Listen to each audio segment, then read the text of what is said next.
Okay, hey Ramon. So I looked at your answer and your reasoning for number 2 is correct. So the answer is indeed A. So that's good. So let's start from the top. So savers with higher marginal rate of substitutions are.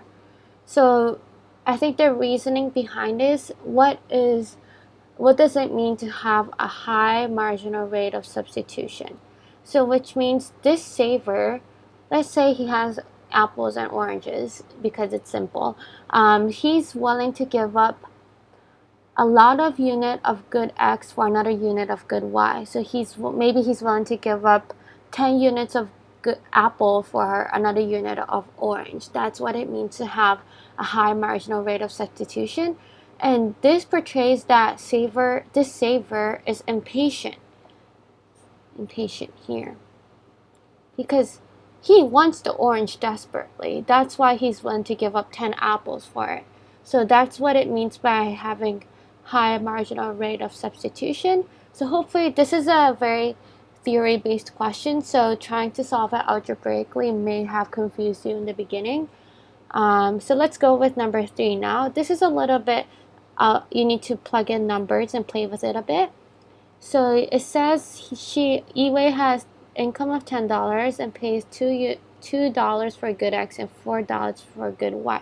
So with this information, you can form a budget constraint, which is 2X plus 4Y equals 10. And whatever quantity of X and Y Iwei chooses to consume, she can only afford $10 of it. So to keep that in mind, and whatever, because she's a maximizing consumer, she'd have to satisfy this condition here where marginal utility of X and marginal utility of Y is equal to the price ratio of Px over Py. And then you know that Px over Py is 2 over 4, which is 1/2. So now you look at MUX and MUY columns here and see whatever number that satisfied this 1/2 ratio. So let's look at it. So you'd have 2 over 4.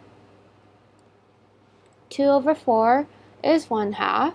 And also 4 over 8 is 1/2. So these are the two options, and the corresponding quantity is 4 and 3 and 3 and 1.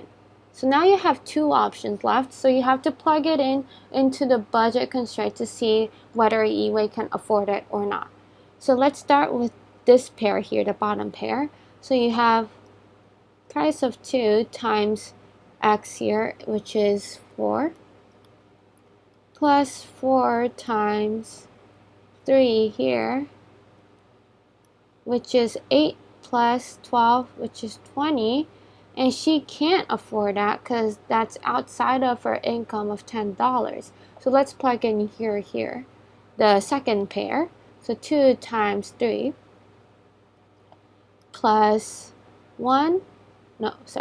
4 times 1, which is 10.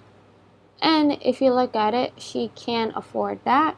So utility maximizing choice for Iwei would be 3 units of good X right here.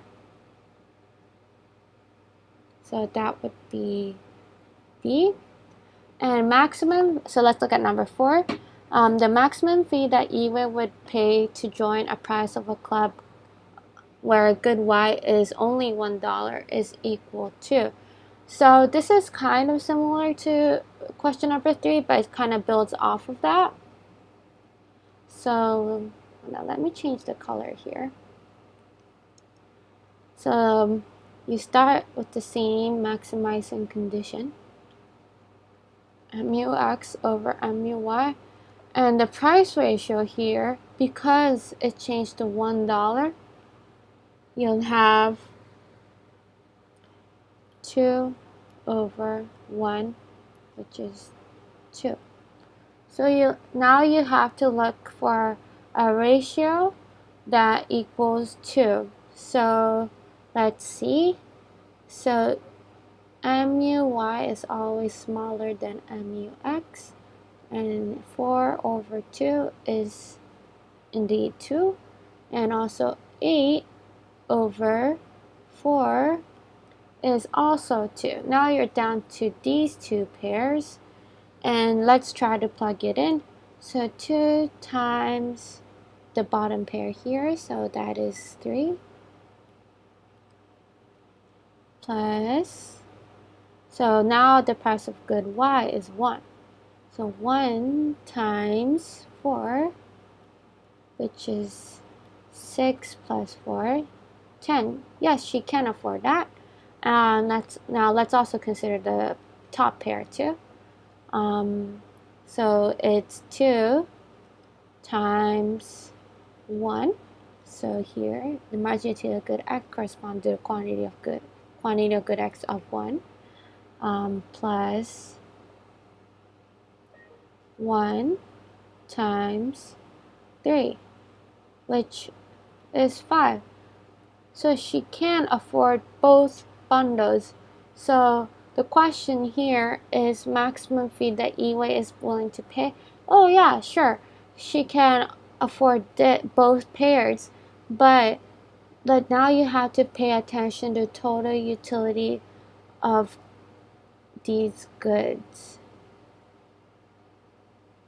So with this pair, so a bundle of unit of 1 and 3 this year, she would be on a lower utility than a bundle of 3 and 4. So to go from a lower utility to a higher utility, the difference in her income is 5. So what you'd have to consider is that for Eway, so the maximum fee that Eway is willing to pay to be on a higher utility is the difference in this income, which is 5. So the answer is 8. Okay, so now that we're done with number 4, let's look at number 5. The substitution effect of a per unit subsidy is provided for a given good X leads a consumer to. Okay, so what does it mean for a per unit subsidy?